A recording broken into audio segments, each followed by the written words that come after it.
everybody, and welcome to the Wench Bench, where friends sit and talk about fabulous fictional females and how their stories have influenced us throughout our lives. My name is Alison.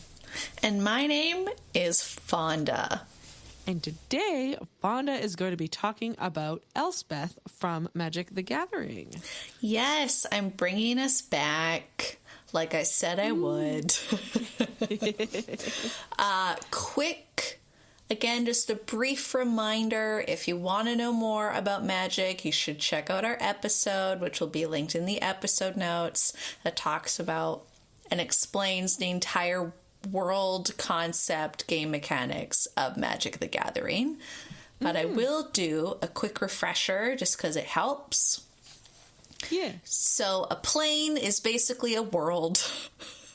Like, think of the multiverse, okay? But instead of just like a whole cosmic spectrum of planets, it's like each planet is its own plane and world, and no one can really get to it without special abilities.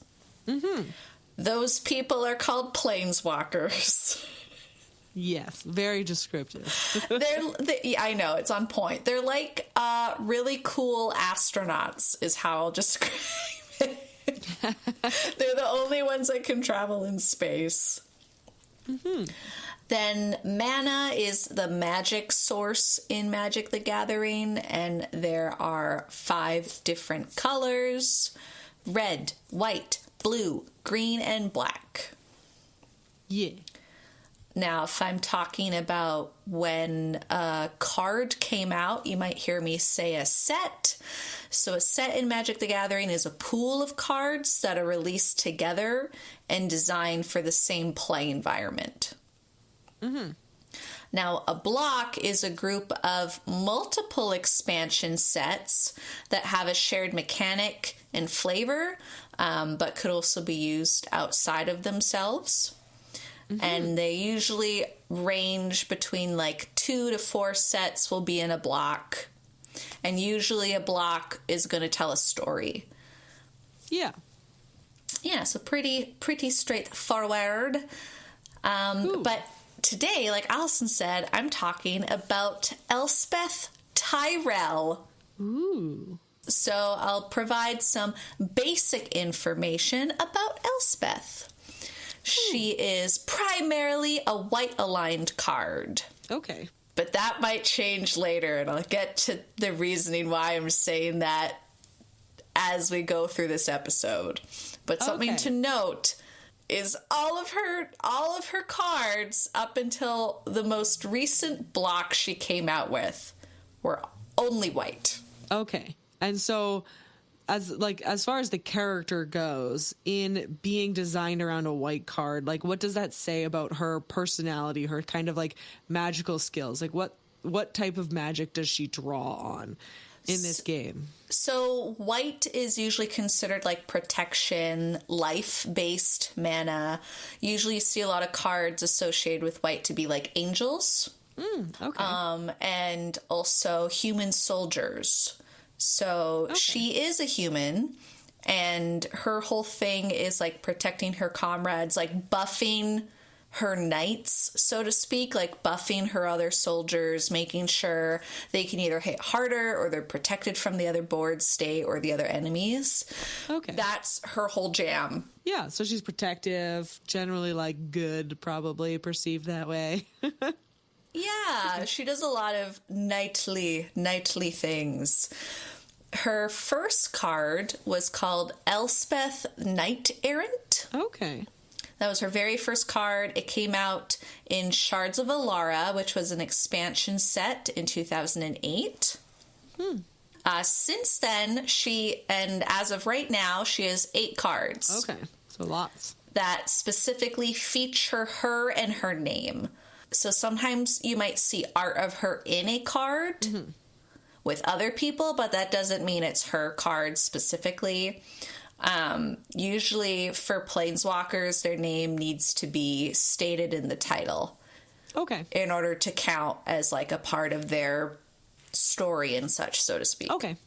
So the other ones And I might have a tongue twistery blah, blah, blah by the end of this, just because Elspeth's name brings back bad memories of my lisp.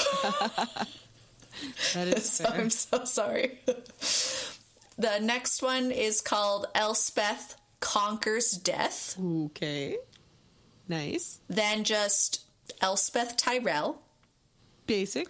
Yep. Then Elspeth's Sun Champion. That's cool. Elspeth Sun's Nemesis. Much cooler. Yeah. Yeah. Elspeth the Undaunted Hero. Fancy.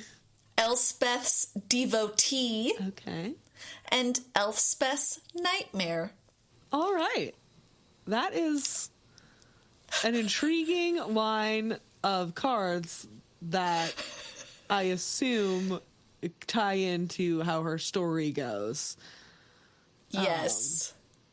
It's almost like chapters in a book, it sounds like. A little bit. Yeah. Like really weird chapter titles. Or like when you used to get those little books like in school and like primary school and stuff, and each one had like a different name, and it was a very small little chapter book. And it was basically like buying a large chapter book in smaller books because it was cheaper that way. Yeah, and easier for young primary students. Yes. Who are like, wow, I finished a whole book. And you're like, that's a short story. That's what that is. Yes, and bad for those of us who like using reading as a way to escape the world, because it's like, okay, how many books can I take out at one time? All right, I'm going to need more than that. Because I want to read this story. Multiple. But this book takes me like not even a day. Yeah, you're like, I need the entire series right now. Do you have all of them? Can I have just all of them, please? Please, I do a really good job. You'll get them back in a week. So, unlike when I was talking about Arlen Cord, who only visited like 2 planes, Elspeth has visited a total of 6. Wow, okay. So one thing of note, we don't know where she originally came from. Mysterious. So we don't know what her home plane is. So I think that, like, knowing that there's an unknown one, I'm going to say there are 7, but we only know 6. Okay, interesting. One is Alara, which was the plane where we first got introduced to her. Okay. The next one is Dominaria. Okay. Always reminded me of a dominatrix. Next is Kamigawa. Okay, cool. Then we have Kodisha. I think I'm saying that one right. Then New Phyrexia, which is a bad planet. Sounds bad. Has very not cool things called the Phyrexians. They're not good. And then Theros, the first ever plane she technically planeswalked to that awoke her spark. Yes. But unlike Alara, where that's the set we first like met her in, her first plane was Theros. Okay. And Theros is like the Greek one, right? Yeah. And I know that because D&D released a book based on it. they did, I know. Wizards of the Coast, am I right? Owning all these source materials. They also released another one, actually, where they based off of a Magic set that Magic the Gathering made called Strixhaven. So the latest one that you have is based off another Magic the Gathering. Yeah. Which is a cool one. So again, being white, obviously life and like camaraderie, angelic goodness. When you really get her cards, she usually specializes in like powerful magic of community, fortification, spells that build mighty armies, bolster them, protect them from harm, like I said. She also, in a lot of art, has this like really dope ass sword. Ooh. That she uses to like channel mana and cast her spells. I love a lady so with pretty a sword. cool. I know, especially a magical sword. It's like, you get me. So I'm going to quickly, as best as I can, go through her official biography. Okay. That Wizards has. So this is what they released, probably to give people an overview. Mm-hmm. And then I will be going into her actual story that you figure out through the different blocks that she's been released in. So, born on a plane. I can't do it. Okay. Born on a plane. No, you started. You have to finish. You made your choice. I did. Okay. Born on a plane, ruined by strife and darkness, this white mage left home when her planeswalker spark ignited, and she never returned. Elspeth specializes in community and fortification, wielding spells that build and bolster mighty armies while protecting them from harm. Elspeth wants nothing more than to sheath her sword for the last time and find a plane to call home. Violence and destruction have a tendency to follow her, and she is constantly driven to take up arms and wield her defensive magic in the service of those that need her protection. Elspeth came to Theros from a war-ravaged plane, hoping to find the one thing that has eluded her: peace. Under the watchful protection of gods, she hoped that Theros would not be in need of guardians like her. But when she arrived, Elspeth was quickly identified as an outsider with powers and skills that further distanced her from the natives of Theros. In the wilderness between two city-states, Elspeth was attacked by monstrous Hydra, which had been responsible for the deaths of countless warriors. Elspeth engaged the Hydra alone, and after a bitter fight, emerged triumphant. After, she wanted nothing more than to fade into anonymity. But on Theros, the best-laid plans of mortals often come second to those of the gods. Her feat of heroism had captured the attention of Heliod, god of the sun, who sought her out to make her his champion. Ooh. There we go. Yeah, you did it. See, it was the right choice. It was clearly the right choice. Thanks. I tried. It went fine. So that's her, her quick bio. Yeah, like a little, kind of teaser to get people sort of caught up. I feel like that whole thing kind of ties in, I assume, to the, sun card names. Yes, it does. So I kind of want to jump from that point, because there's no point in talking about that arc, kind of, because it gets briefly touched upon in the biography that they officially posted. Mm-hmm. So what I wanted to focus on were two story blocks. One is Journey into Nyx, and the other one is Theros Beyond Death. Okay, fun. Something to note, they're both 6 years apart. Oh, dang. That's a long time between the stories. Yeah, it's a very long time. Very long time. In that 6 year span, there were no cards of Elspeth. Oh, interesting. Yeah, and you shall find out why. Yeah, it's kind of an interesting way that they tie in the cards and stuff with lore and all that stuff. It's an interesting mechanic for a game to kind of do. Yeah, it's very cool. But yeah. I like the flavor text that comes at the bottom of a lot of the cards, because that's kind of where you can get more detailed story information. Mm-hmm. So that's kind of nice. It's like a weird way to play a choose your own adventure story, kind of. Oh, cool. Yeah. Yeah. Is how I kind of view it. You get to pick what you want to build based off the stuff. So you kind of get to choose whose character's stories you're indulging and taking part of. But it's really expensive. If you don't have the money, don't get into Magic the Gathering.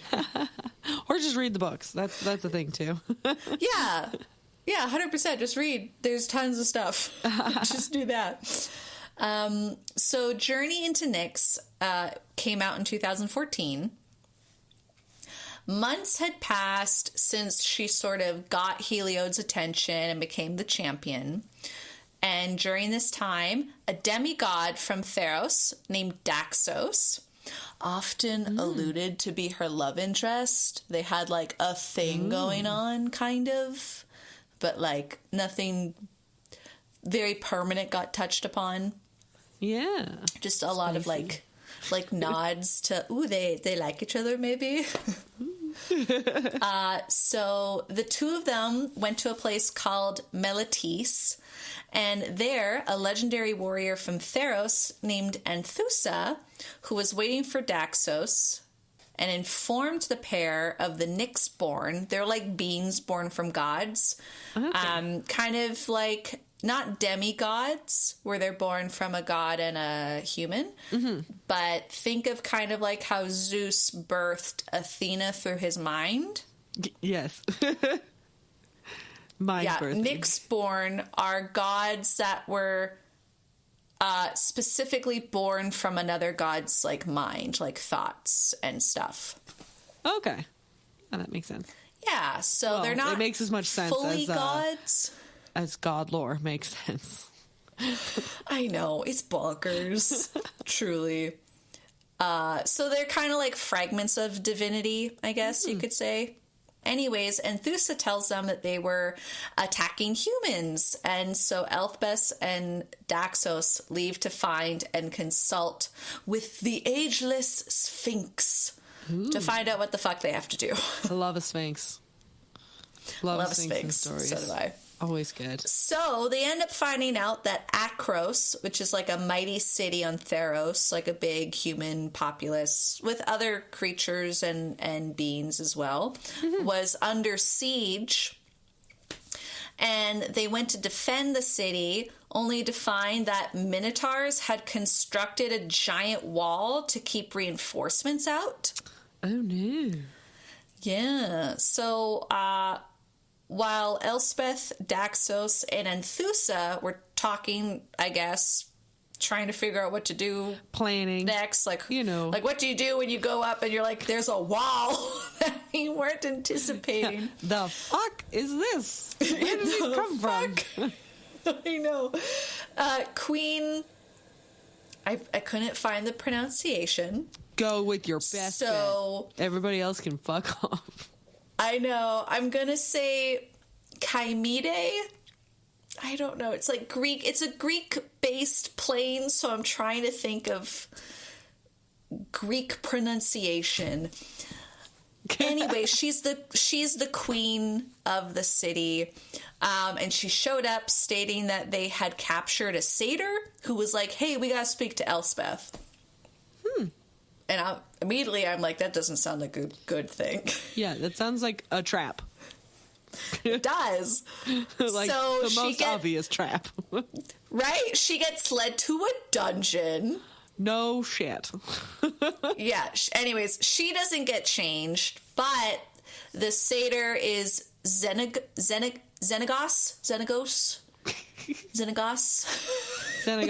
Xenagos sounds better. I don't know. Right? Xenagos?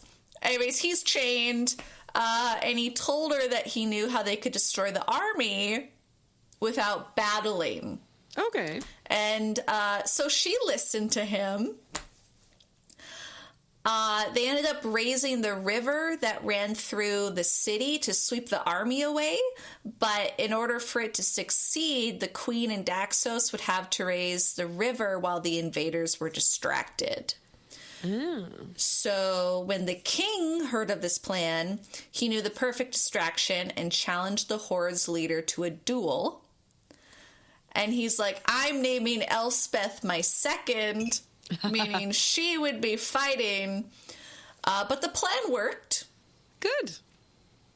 Yeah, so the rivers got raised, got the armies out.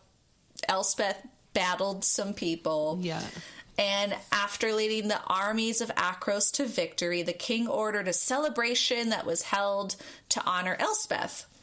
And later on, when she was alone with Daxos in her tent, Elspeth finally realized she had feelings for him. And he also liked her back.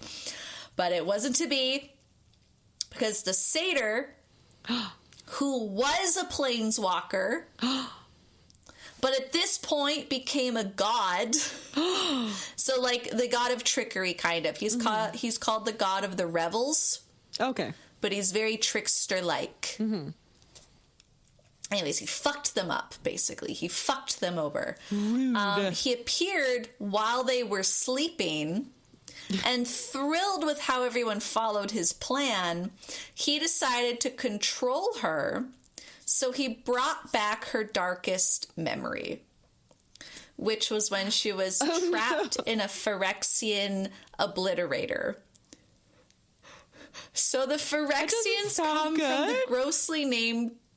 It's not. They're gross. If you Google what they look like, it's disgusting. They're basically like creatures that consist of a mixture of metal and organic matter that appear in like many different forms. They don't all look the same, but they can be recognized because they're dripping like ichor, and they have eyeless, like cysts and pustules, and they have like noxious gas that comes out of them. Oh, gross. So a Phyrexian obliterator is a Phyrexian that like can trap someone and try to kill you from the inside. Lovely. Yeah, so she was trapped in that terrible memory. Oh my god. And as she was trapped, she struck to kill it. Realizing too late, she just killed Daxos. No! I know! But their love! They just realized they both loved each other. I know. So while that was happening, outside the tent, the revel had been suborned. The revel had been suborned by Xenagos, and as Elspeth fled, she saw Xenagos ascend into Nyx.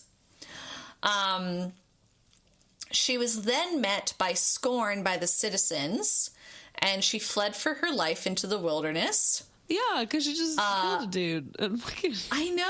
Ran away. And everyone thought she was a traitor. They thought that she turned against everybody, that she knew the satyr had these plans all along, believing she was implicit. So they were basically like, we have to destroy her.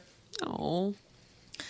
As she was cast out, she found an unexpected ally in Leonin, who's a lion planeswalker, anthropomorphic, fancy. really cool dude. Yeah, very, very cool card guy. So with his help and Brimaz, don't know who Brimaz is, but she reunited with her old friend Ajani, who's another planeswalker. Mm-hmm. He and the other two were curious about what had befallen her, but she didn't want to speak about it. And because she was clearly and badly hurt, she just said she would set things right, and she swore to like their fealty, their honor, etc. Ajani agreed to stay at her side, and to do so, they would have to travel to the mysterious temple of Krufix at the edge of the world. Fun. I know. They look at them traveling so much. Mm-hmm. They traveled by a river, seeking the legendary mariner Kalefi. The legendary mariner. Fuck these names. Kalefi, perhaps? Yeah. Yeah. Yep. Legendary mariner Kalefi. Who am I to judge the spelling of someone's name? But goddamn, I hope, you know how putting your pronouns beside your name is a norm? Yeah. I hope one day the phonetic pronunciation of fantasy names. Of fantasy names can be attached specifically on a bio names. page. Yeah. So what are they getting from this temple? Is this to help her like clear her name, or? Pretty much. Well, they need to go to to this lady because she is the only one that knows how to get to this like sunken ship known as the Monsoon. She's like the only one that knows how to explore this area, basically. So they were looking for her help. She agreed to take them to the edge of the world, but she lied. Because why would people tell the truth? I know. She lied. She ended up deceiving them. When they did get to the edge of the world, the god Krufix allowed them to pass to the gateway of Nyx, where the shrine of Nykthos was. But in order to gain entry, Elspeth had to undergo an ordeal sent from the gods. Fun. And Ajani had urged Elspeth to take Thassa's ordeal. Thassa is a merfolk. Okay. I believe, from all the Googling stuff I did. Correct me if I'm wrong, please. There's way too many people in the Magic the Gathering world that have very similar appearances. Yeah. Anyways, but she pulled away from him at the very last moment of Ajani being like, nope. And she gained entry into Erebos. And Erebos is like the underworld sort of version of the Greek world. She was suddenly elsewhere. She didn't know where the fuck she was, but she was... Fun. So it was like another trap. Pretty much. She ended up being back on a place called Bant. Okay. As she watched a husband she never had. So it's like this weird, like... how I interpret it is they kind of like gave her memories of a life she never had, probably trying to fuck with her. Yeah. And like fuck her up, basically. Of a husband she never had, where they had a small cottage. She lived with him for years. She could not bear it as she realized it was false. She started to realize this whole memory was false. It was the only start, however, of this tragic betrayal of people that don't realize she is like a victim to the whole situation. Yeah. Because as she looked upon her son and daughter in this dream, the little girl was named Mina, had urged her in the weird dreamlike place to drink from a golden goblet, which was strangely out of place. And she realized what it would mean to drink from that cup. And though it broke her heart, she smashed the cup and passed Erebos' ordeal. Haunted by the memories of the life she never lived, the two of them set out to the task at hand, where they ended up confronting Xenagos. They battled him until at last Elspeth struck him down, and as his body fell back into Theros, Elspeth offered her life in trade for Daxos. Oh, yay. I know. It was a deal that the god took gladly. Ajani insisted that they could escape, though, that the battle had taken its toll. Individual called Nylea warned the pair that they must flee before Erebos or Heliod found them. They managed to reach Nykthos before Heliod appeared, and using Elspeth's own weapon, Heliod wounded her, Killed her, mortally wounded her. So she was wounded before they escaped. Yes, from the fight. But while her life was ebbing between, like, you know, I could be fucked up or not, she prayed to the god that had killed her. Yeah. Asking for peace. However, death is rarely the end for tragic stories such as this. So in the underworld, most ordinary humans would be doomed to dwell in eternal, this like gray realm or whatever. But Elspeth wasn't an ordinary human. So even though her god stabbed her in the back, essentially, and killed her, and as she was ebbing between life and death and like praying to him basically for peace, she didn't get the chance to have Daxos come back and replace for her life. So that was really unfortunate and really shitty. Yeah. But now she she's sort of like trapped in a really kind of like, remember in the Disney Hercules movie where Hercules is kind of like, that movie very well, first of all. Okay. You know when he's like going to give up his life for Meg, and he's in like that weird, he's in the river, swirly river, and he looks like sickly and he looks tired, but he also looks like he doesn't fully remember things. Yeah.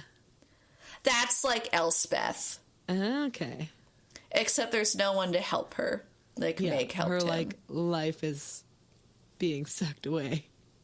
Yeah. Fun. Yes. So that's how that block ends, and we don't see her for 6 years. She's just trapped in the river for 6 years. She's like, it's fine. Yeah. It's fine. She spent all this time trying to, like, fucking avenge her love, and it's like, joke's on you. You actually don't get to avenge your love. You actually get to just kind of die.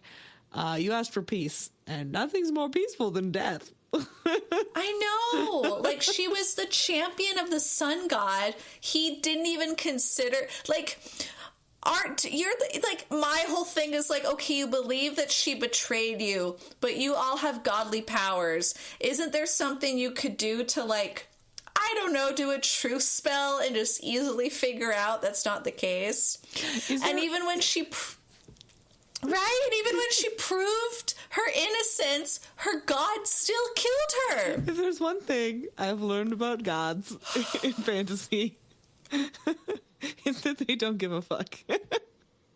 Gods in fantasy are dicks. They always will be. And they will never change. I hate it. I hate it so much. So, like, that was her for a really long time, and I think in terms of, I remember when I got an Elspeth card, I just happened to open a pack and get one, and I was like, oh, she looks cool. Who's this lady? And then people were talking about it, and they're like, oh, she's dead, though. Like, she hasn't been around for six, at the time, I think it was like 4 or 5 years when I first got into Magic, so it was still a while. I was like, yeah. Why are they reprinting her card? That was my thought. Like, why are you giving me a dead lady's card? They're getting ready for the turmoil. They had plans. They did, because that's when Theros Beyond Deck came out.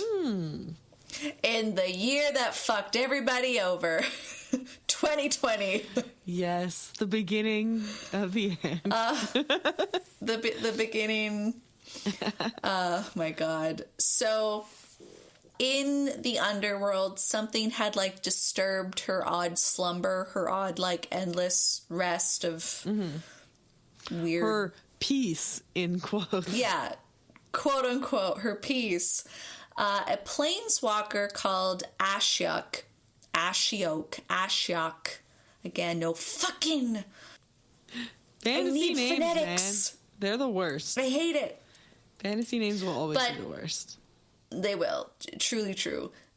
Anyways, they are a nightmare planeswalker of unknown gender and unknown origin. But they are centered around blue and black mana. Okay, so just a big mystery with, like, necromantic trickery. If I remember the colors correctly. Yeah. Blue's also very much about like counter spells as well. So like, which I hate, but you know, whatever. Yeah. So they had been spreading their unique brand of nightmares throughout Theros, and sadly, the underworld wasn't even safe from this planeswalker's dark power. Each night, Elspeth was quote-unquote dreaming. She was reliving her traumatic past, the twisted memories of her, like, life that she lived but didn't live. Yeah. It was very delicious for this unknown gender, creepy nightmare planeswalker to ignore, so they kind of kept doing it. They're just like, yummy. Just nom nom. Like, I don't know what they got out of it, but they got something, clearly. I'm not yucking their yum, but it's not for me. They're just like, ooh, suffering. Tasty. I know, I love it. Nom nom nom nom. But during one of the nightmares, Elspeth was like trying, well, not one of them, but during the continuous like restarting of the nightmare, there was a part where she was constantly trying to pull Heliod's spear that he had like stabbed and impaled her with. Mm-hmm. During one of the instances of doing that, it ended up creating a real life version of that spear, but it's called the Shadow Spear. Ooh, that's fun. Mm-hmm. Does she get to like fight with that later? Oh yeah. Oh yeah. So Elspeth would eventually try to escape from the underworld after realizing what's going on and kind of waking up, gathering allies and followers from the underworld on her path for vengeance against her god. Yay, more vengeance! Because that worked out super well the first time. Didn't it? Hopefully she's learned from her mistakes to just figure her shit out. And maybe trust gods less. Trust yourself. Don't trust gods.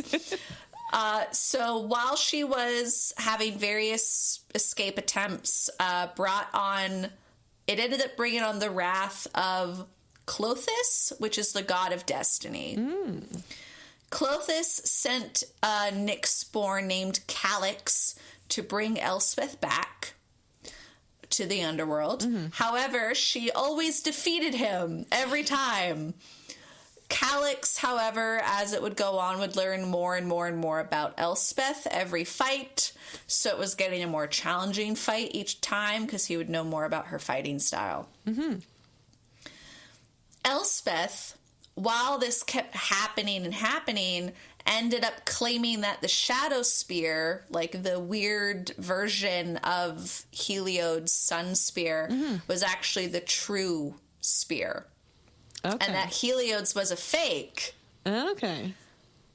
Due to how, like, belief on this plane works, when mortals started to acknowledge her spear was the true spear... Yeah. Heliod's spear started to weaken. Oh, very cool.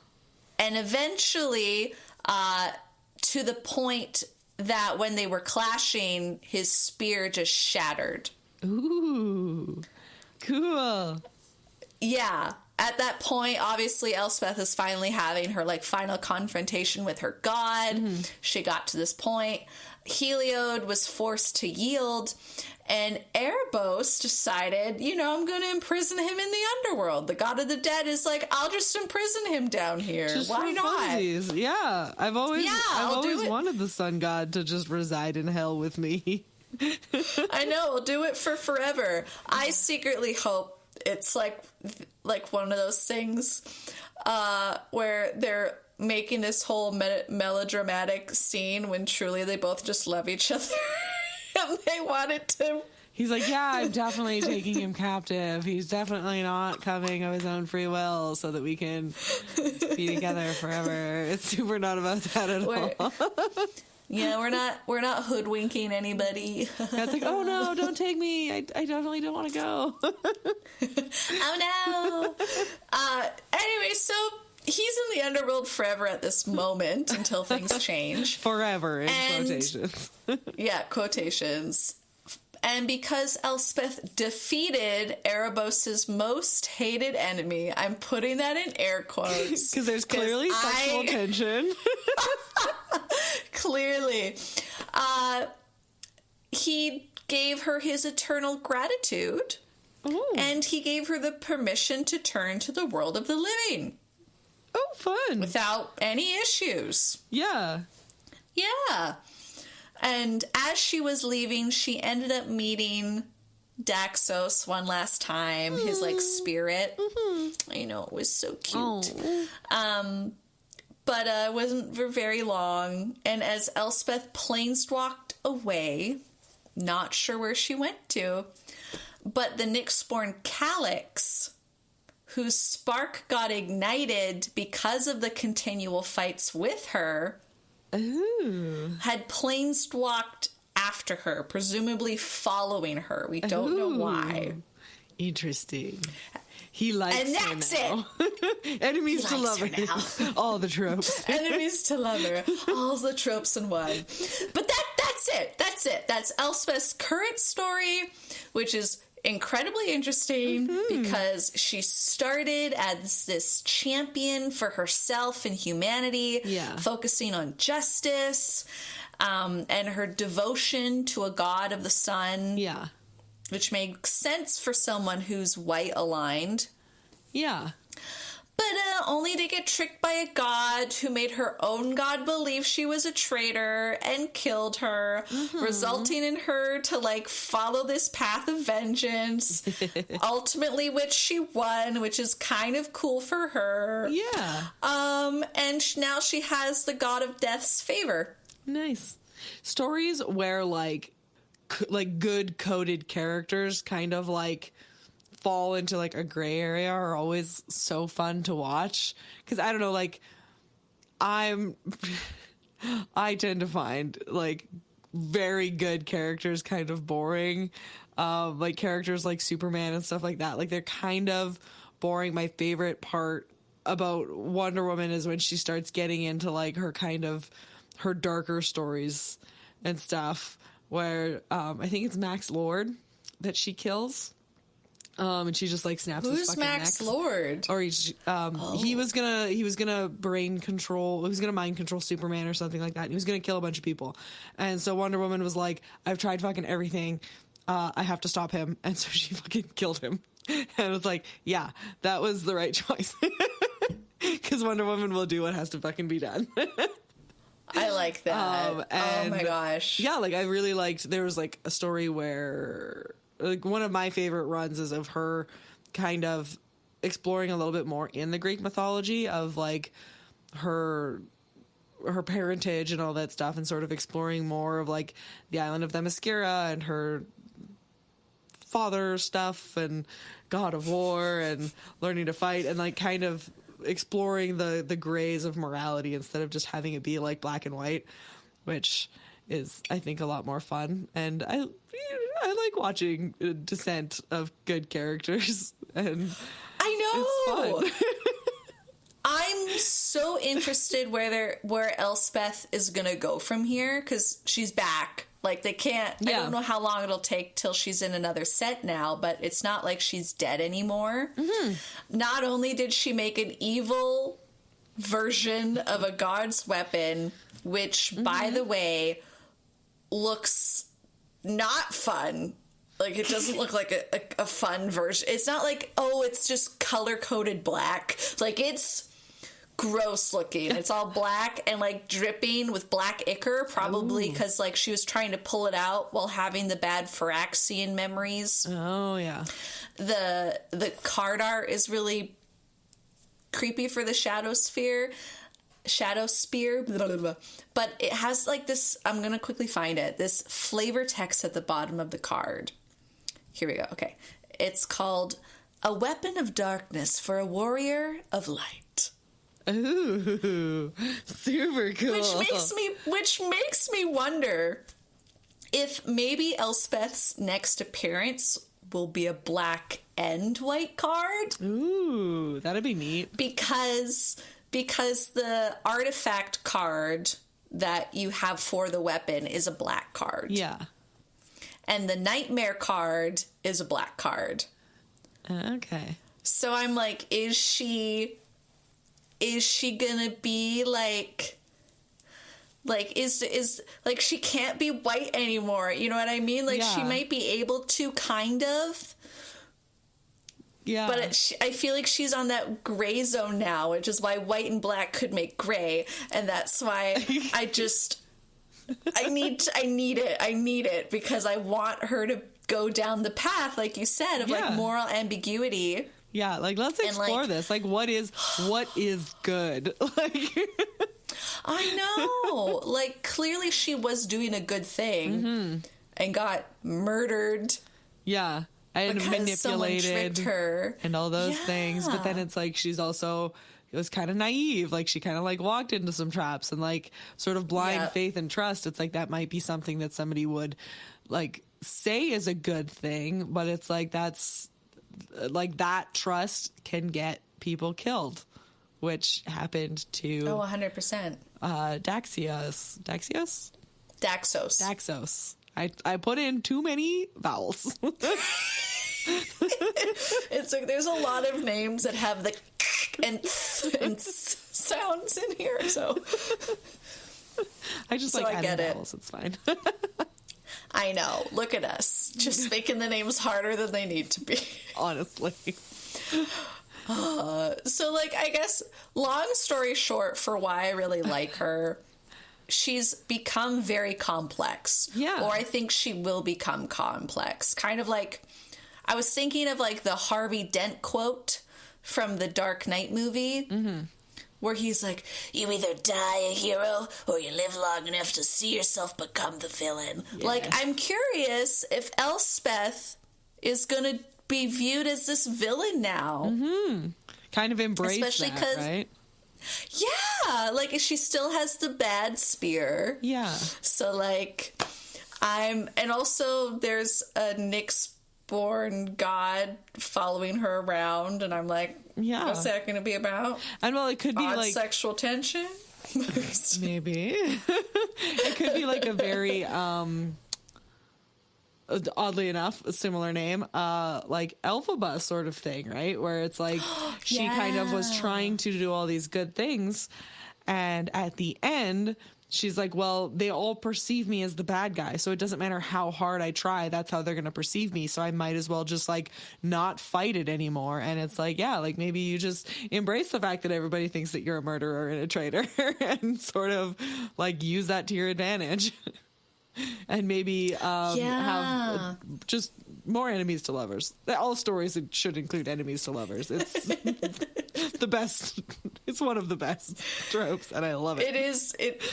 I know. I hate how much it gets me. Like, you know, when you spot an enemies to lover, you're just like, ooh. Like, I don't know about anybody else, but I immediately get excited about that trope. So good. It's so good. Mainly it's because you're like, I love seeing people like each other. Especially if they're like actually physically fighting, and then it's like so like sexually charged. You're just like, oh. They're fighting and like you're like, is this a kiss? Are we it's like, are we gonna kiss? Like, I think it's are we gonna kiss or are you gonna punch me in the face? I think it's 22 Jump Street. Where they're like the girl that they're chasing after, they keep like getting really close, like her and Jonah Hill, I think is the one, and she keeps being like, are we gonna kiss? And she keeps like trying to kiss him, and then when he pulls away, she's like, ew, why did you try and kiss me? And it's just the most ridiculous fight, and I love it so much, but the whole time I'm like, they should kiss though. Like, you're like, why not? Yeah, sure, why not? Just kiss. But I think her story compared to Arlen is a lot more complex. I mean, I've only talked about these two, but I feel like Arlen is like Wolf's underdog. Like, I feel like she's an underdog trying to like overcome all these issues and societal stereotypes of like werewolves are only bad. And she's like, nah, I want to make my plane be good. Like, I want to do these good things. Yeah. We can be so much more. And then there's Arlen, who like always wanted peace. Like, that's all she ever wanted. She got thrown into never being able to have that. And even when she did have like a quote unquote peace in the underworld, another planeswalker had to fuck it up for her. Yeah. And then she's like, well, if I can never have the peace I wanted, I might as well go get my revenge. And I just find, I just, okay, this is going to sound weird. Have you ever wanted revenge, Alison? Have you ever wanted revenge? In my... Yes, I have. Usually I give it time and then I just get over it. But there's that like petty need to just like win. I know. It happens a lot in like my strata. There's like a person who is on the strata with me who just annoys the shit out of me. And there are so many things that I could say to just destroy them. And then it's like, no. Like, to fight that urge just because you're mad doesn't mean you should go write a very long email where you basically call them out and say a lot of things that you probably shouldn't, but you know what? It doesn't fucking matter. So, yes, I've had that urge, but usually it dies after like a couple days and like a little space. Okay. Because I want to know what that urge is like. I'm on the opposite spectrum. I keel over to many things immediately. I need to work on it. I'm getting there. I'm learning how to set boundaries, but that doesn't necessarily mean I know what it's like to be like, I just need to win this argument, or I just need to do this for revenge. And part of me wants to know what that's like just a bit, because I feel like it must be so satisfying when you do get it. I mean, sometimes I do like and I'm not shit, saying right? Like, so instead of getting revenge, I pettily ignore him. Or I pettily ignore them and like don't give them the satisfaction of my reply. And so like I choose the petty path over the revenge path. And many a times it is thanks to Nick that I have talked off that ledge. He's like, just like, I know, because first he'll egg me on and then he'll like back off. He'll be like, okay, like, I know I got you all riled up, but we should pause and think about this for a second. And I'm like, fuck. Like, just because you're right doesn't mean that that's what I want to hear. I know. So, like, listeners, I'm not saying go get revenge, because revenge is ultimately not a good path to follow. Vengeance doesn't go well.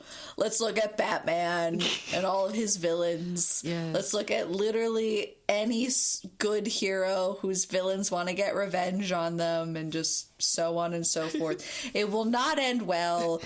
But part of me just wants to, like, for a moment, know what the satisfaction feels like. It's that bad bitch moment you see, right? It's that, like, that moment in, like, Thor Ragnarok where, like, Hela destroys the hammer and, like, does that thing where she, like, wipes her hair back and then it turns into the crown and you're just like, oh, my God. That's like revenge personified in like a 2-second clip. It's just like, this is me embracing my revenge. And I'm just like, yes, I want that. She ultimately loses. But also, I want to feel that. I know. See, this is why, just to go back to so many things, I love D&D. One day, I want to have a character who gets the revenge. Yes. One day. And then I'll kind of know what it feels like. Mm-hmm. But I'm not there.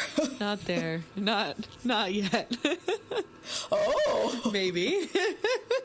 My DM has secrets that they cannot tell me, which is totally fine. I'm the DM with the secrets. I know what that was like. I was yours once. Oh my gosh. Well, that's why I like Elspeth. I think she's cool, and she's got cool card art. Yeah. You know, all that fun stuff. Yeah. So Alison, before we end off the show, what are you excited about right now? So what I'm excited about, ties into my love of tropes so much. I finally, I broke my hand like a dumbass. And so I had a bunch of days at home. And so I decided to binge watch all of Bridgerton in 2 days. Bridgerton is amazing. 2 days? It's only like 8 episodes, but like still. Are they long? They're like an hour long. Though? So it was like 4 hours a day, which isn't... I could literally do nothing because I didn't get a cast for like 5 days. I did not get a cast on my hand. So all I could do was like ice my hand and keep it in a sling and like not touch anything. And so I decided to finally watch Bridgerton, which I don't know why it took me so fucking long to watch this show, because it's clearly up my alley. It's like a sort of like modern, like, I don't want to necessarily say revisionist history, but it's like a reimagining of history in like Regency era. So think like Pride and Prejudice, Jane Eyre, that kind of vibe. So very Victorian, lots of fun ball gowns. And you follow a young woman, and as she's like trying to go through like finding a husband and going to balls, and then you have to impress the queen, and she goes through a fake relationship. Like that's kind of the story, is that like her brother's super hot friend is like, I don't want to get married and you want to be super like desirable, so if you and I pretend to have a thing, then everybody's gonna desire you, because like if a duke's interested in you, that means you're like super hot. And then, but that'll make it so that I am not available.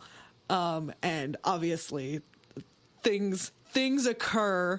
It's been out for a while. Yes, Season 2 is coming in like a month and a half. And I am now so fucking excited about it.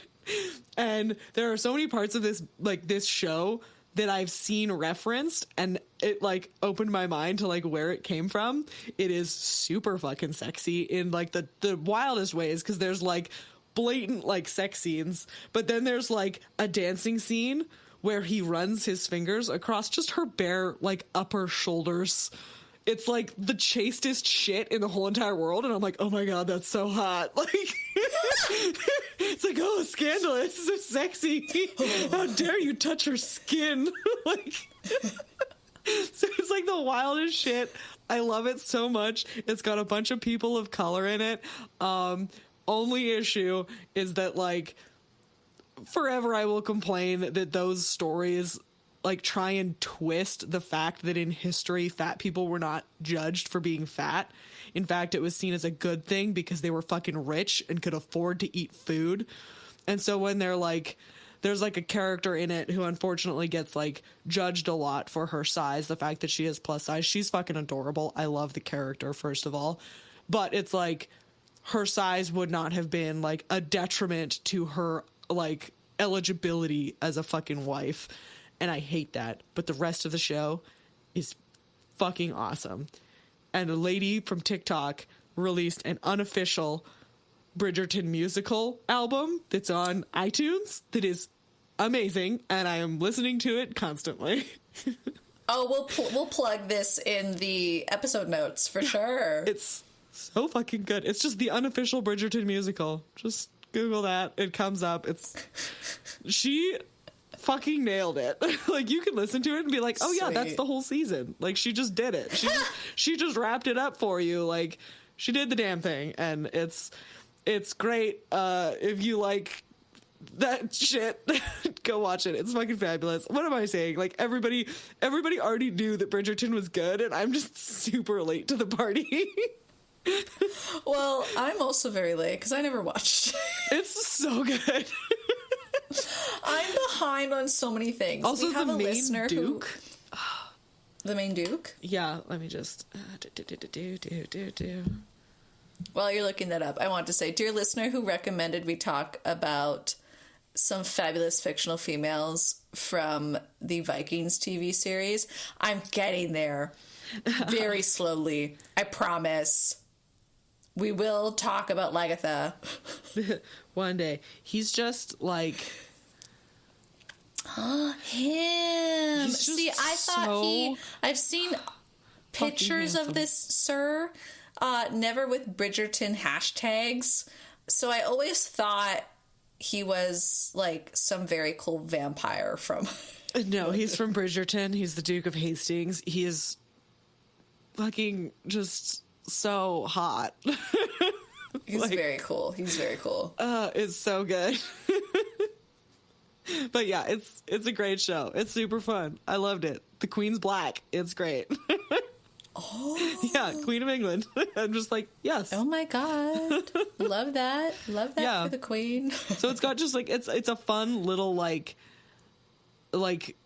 addition of representation in such a like romantic, kind of almost campy sort of genre that I think deserves to have more of that in it, more of that like exploration and representation. And it's not really even like seen as anything. Like it's one of those like racism doesn't really exist in this world. Like they have bigger problems than the color of people's skin in Bridgerton.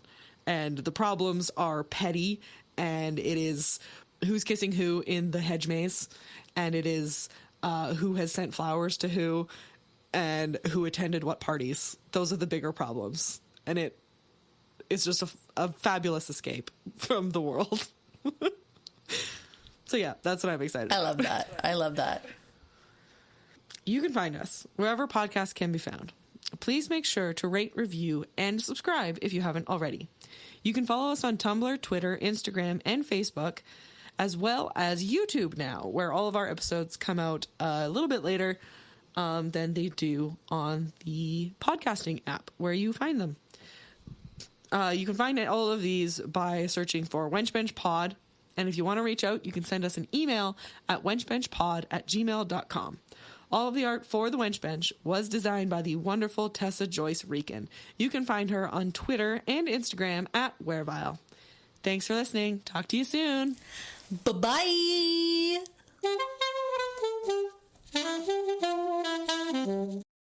Fuck. You were doing so good. You were doing so good. Me.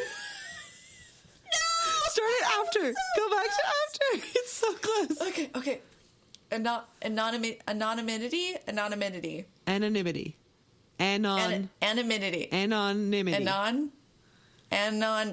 Yeah. Anonymity. Okay. She's excited about me.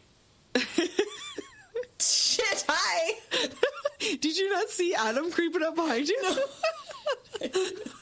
I saw him like climbing across the bed. I was like, oh, Adam's here. I didn't notice. Hi, Adam. Until Alison says hi. Hi.